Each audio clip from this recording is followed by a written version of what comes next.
오늘 주신 하나님의 말씀입니다. 오늘 주신 하나님의 말씀은 에베소서 4장 1절에서 6절입니다. Ephesians chapter 4, 1 through 6.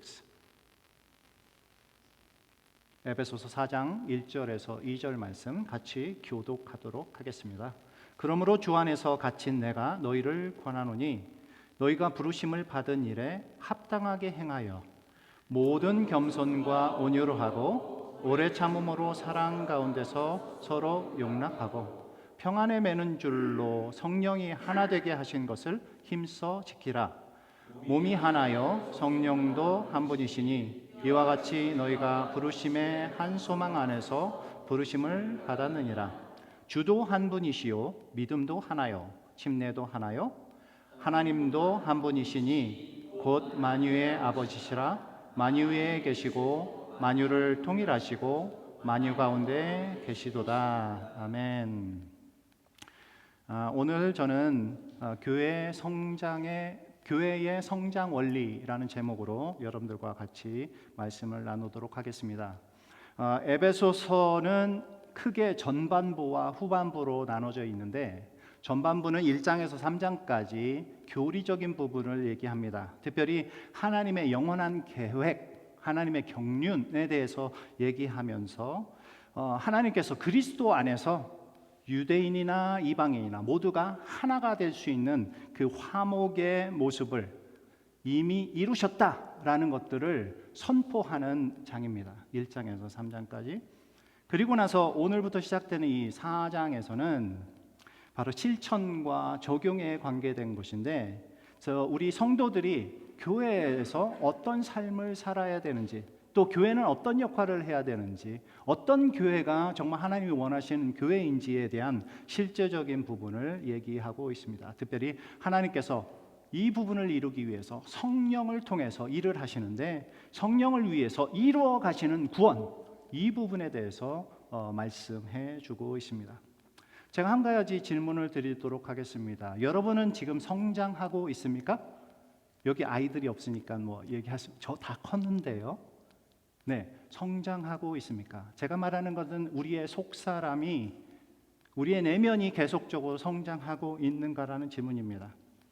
교회를 시작하면서 제가 러버비전 교회를 1년 전에 이제 시작하면서 저는 많은 걱정을 했습니다. 왜냐하면 이곳에 있는 한인들의 제한된 숫자 때문에 그렇습니다. 그런데 진정 하나님께서 원하시는 것이 숫자일까라는 생각을 했습니다. 지금 잃어버린 영혼들이 이 지역에 많이 있습니다. 그리고 많은 사람들이 그리스도 안에서 성장을 해야 되는데 성장하지 못하고 정체되어 있는 사실을 저도 보게 되면서 저 자신에게도 그 부분을 되물어봤습니다. 나는 성장하고 있는가? 그리스도 안에서 나는 성장하고 있는가? 이 질문을 함께 나누면서 우리가 섬기고 있는 우리의 교회, 그리고 나를 교회라고 칭하시는 그 하나님의 그 부름 앞에 어떻게 응답할 것인가를 여러분들이 함께 고민할 수 있는 시간이 되었으면 좋겠습니다. 우리는 지난 시간에 어떤 부분을 얘기했습니까? 속사람이 강건해져야 된다라는 말씀을 했습니다. 사랑 가운데서 뿌리 깊게 뿌리를 내려야지 된다라는 말씀도 드렸습니다. 우리의 내면이 성장할 수 있기를 여러분들과 함께 기도할 수 있기를 주의 이름으로 축복합니다. 오늘 본문은 이렇게 시작합니다. 그러니까 앞에 1장에서 3장까지 있었던 모든 것들을 얘기하고 있습니다. 그렇죠? 그러므로 결과적으로 어떤 삶을 살아야 되는지를 얘기하고 있는데 4장 1절에 보면 제가 하이라이트 친 부분을 잘 보시면 부르심을 받은 일에 합당하게 행하라 라는 말이 있습니다. 부르심을 받은 일에 합당하게 행하라 라는 말이 무엇일까요? 여기서 보면 우리가 부름을 받았다라는 것에 주목할 수 있는데 교회라는 단어를 여러분들과 함께 먼저 나누기를 원합니다. 교회라는 단어는 에클레시아라는 단어입니다. 이 에클레시아라는 단어는 밖으로라는 부분과 갈레오라는 부분이 합쳐져 있는 헬라어입니다. 그 갈레오는 콜링입니다. 그래서 다른 말로 얘기하면 부름받은 사람들의 시민들의 모임, 그 당시에 에베소 지역에 있었던 시민들의 모임이 원래 에클레시아였습니다. 그런데 이것이 우리 이제 바울 사도가 단어를 사용해서 교회라는 단어로 요즘은 번역하고 있는 것입니다. 그 말은 뭐냐면 우리가 모두가 하나님으로부터 부름 받았다라는 것입니다. 하나님이 원하시는 전도 또 선교 사역을 위해서 우리를 불러 주셨다. 그렇다면 뭐냐면 우리는 함께 자라가야 되고 함께 성장해야 된다라는 결론에 또 도달하게 됩니다. 그래서 바울 사도는 오늘 이렇게 얘기합니다. 너희가 부르심을 받은 일에 합당하게 행하라 라고 얘기를 하고 있는 것입니다. 그러면 부르심을 합당하게 행한다라는 말은 뭐냐면 부르심에 대한 어떤 목적이 있을 거라는 거죠. 부르심의 목적이 있고 부르심의 그 목적에 맞게 행해야 된다라는 사실입니다. 에베소서 2장 19절에서 22절 말씀은 이렇게 되고 있습니다. 우리 사람들에 대해서 설명을 하는데 너희들이 하나님의 권속이다 라고 얘기합니다. 20절에서는 그리스도께서 친히 모퉁이 돌이 되어주셨다. 그건 우리 교회에 대한 이야기죠. 계속적으로 나갑니다. 21절에는 주 안에서 성전이 되어간다 라고 얘기를 합니다. 22절에서는 그리스도 예수 안에서 함께 지어져 간다 라고 얘기합니다.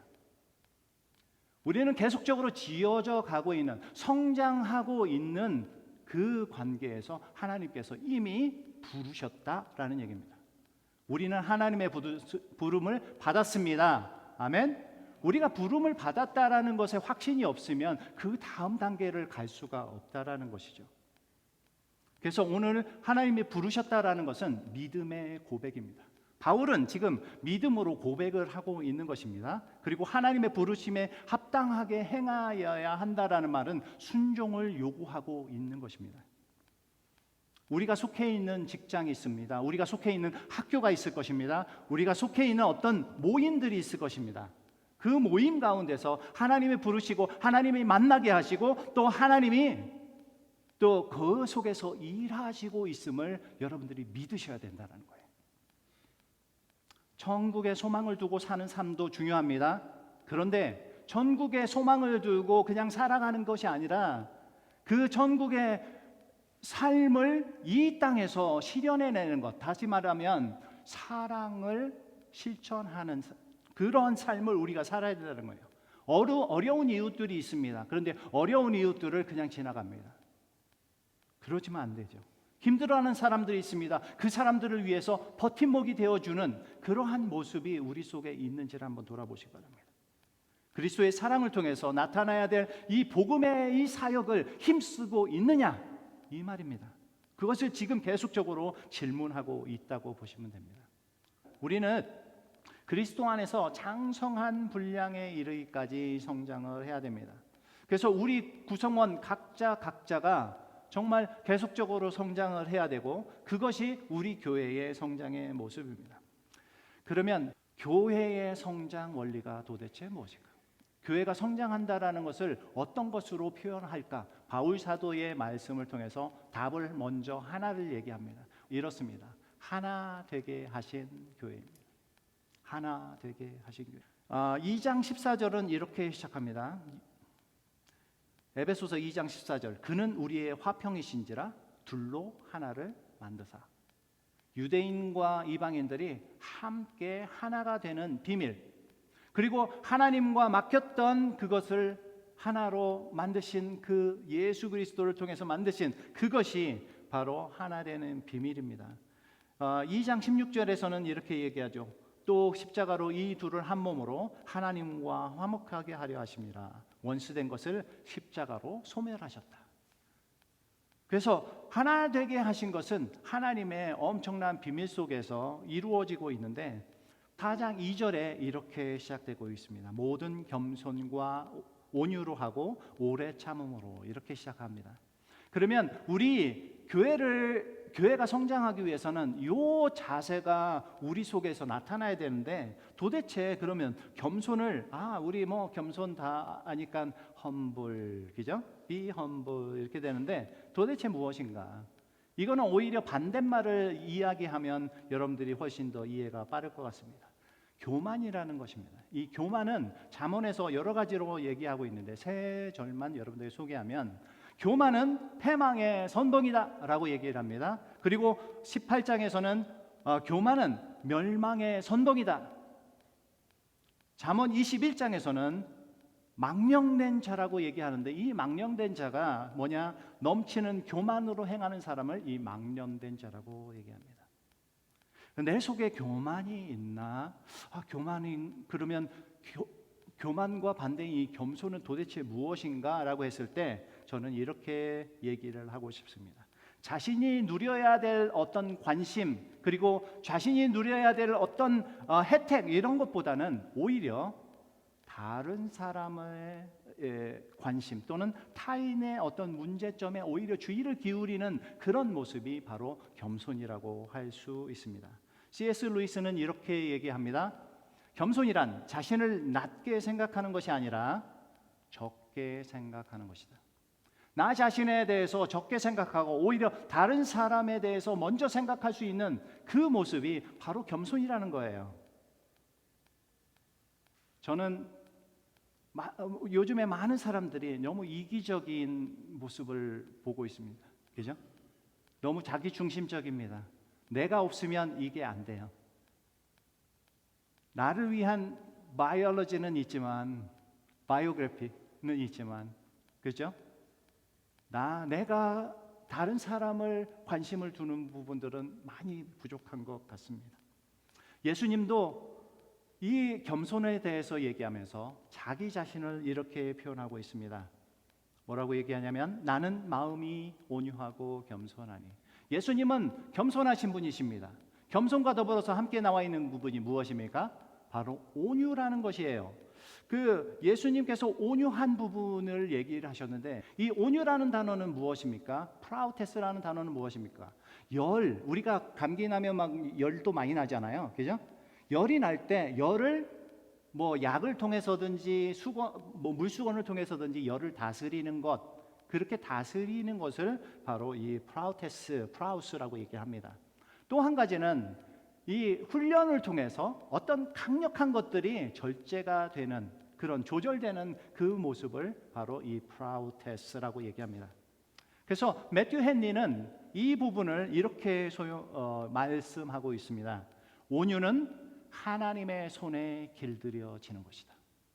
여러분들, 하나님의 손에 길들여지고 있습니까? 내 성정, 내가 가지고 있는 어떤 성격, 이런 것들이 뿔쑥뿔쑥 튀어나오는 악덩어리가 하나님에 의해서 절제되어지고 조절되어지고, 그래서 아주 아름다운 모습으로 다른 사람이 봤을 때 우리 집사님, 아니 우리 형제님 너무너무 좋아요 라고 얘기할 수 있을 정도로 내가 컨트롤되고 있느냐는 거죠. 내가 그냥 그런 척하는 것이 아니라 하나님에 의해서 다스려지고 있는 모습이 우리 속에 있느냐, 이런 거죠. 우리 스스로는 온유할 수가 없습니다. 성령의 도움이 필요합니다. 하나님에 의해서 조절되어져야지 되는 것입니다. 내가 겸손해야지, 내가 온유해야지 되는 것이 아니라 바로 성령님에 의해서 다스려지고 길들여질 수 있기를 주의 이름으로 축복합니다. 그것이 온유의 모습이 우리 속에 있어야 된다는 거예요. 그 다음 단어가 무엇입니까? 오래 참음이죠. 이 오래 참음에 대해서는 여러 가지로 얘기할 수 있지만, 고린도전서 13장에 있는 사랑장을 처음 얘기할 때 사랑은 뭐로부터 시작하죠? 오래 참고라고 시작합니다. Love is patient라고 얘기합니다.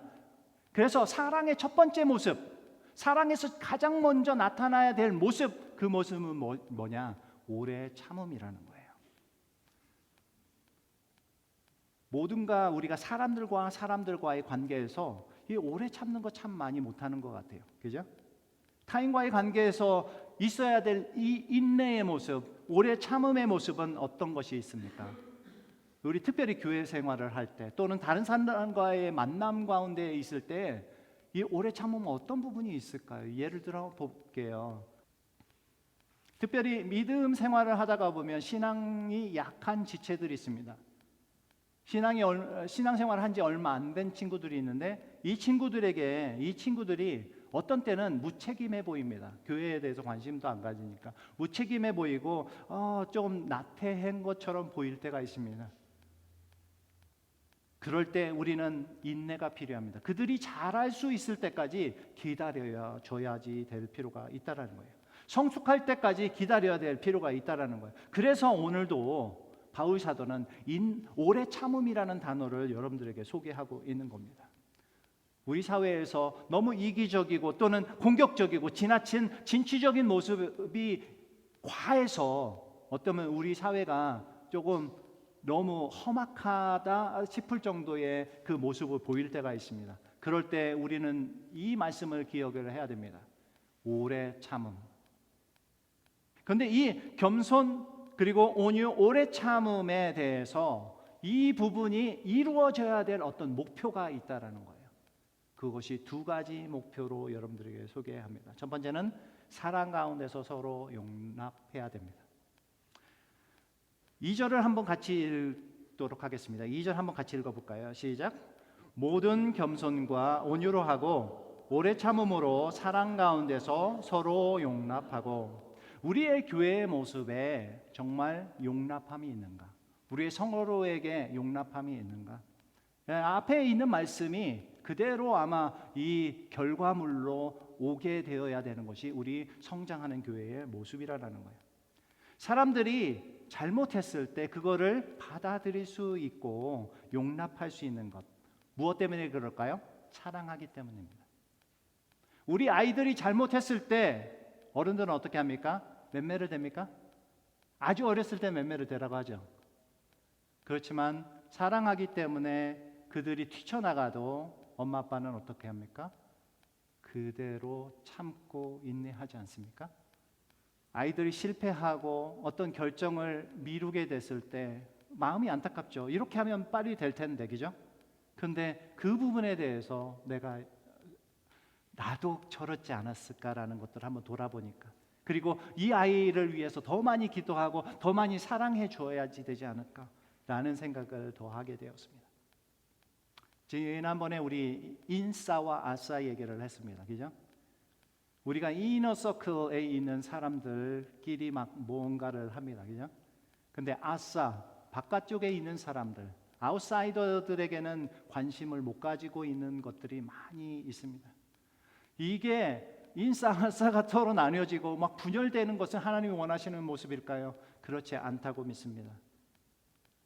우리에게 중요한 것은 모두가 한 지체라는 사실을 인식하게 될 때, 우리가 한 가족이라는 것을 인식하게 됐을 때 우리는 그리스도 안에서 함께 자라갈 수 있다고 믿습니다. 두 번째로 어떤 목표가 있다면 이 3절에서 이렇게 얘기합니다. 성령이 하나 되게 하신 것을 힘써 지키라. 성령이 우리를 하나 되게 이미 하셨어요. 그런데 그거를 어떻게 하라고요? 힘써 지키라 라고 말씀을 하십니다. 그런데 여기 보니까 평안에 매는 줄로 라고 얘기합니다. 성령이 주시는, 성령 안에서 있는 그 평안을 얘기하는 것입니다. 성령 안에서 살아가는 것들을 힘써 지키라 라고 얘기합니다. 교회 일을 하다가 보면 참으로 다양한 강조점을 얘기하는 사람들이 많이 있습니다. 저는 예배 사역을 굉장히 오래 했기 때문에 예배에 대해서 굉장히 중요하게 생각합니다. 예배에 뭐 어떤 조직이라든지 뭐 이런 부분은 꼭 있어야 된다든지, 그죠? 그런 부분은 굉장히 강조를 많이 합니다.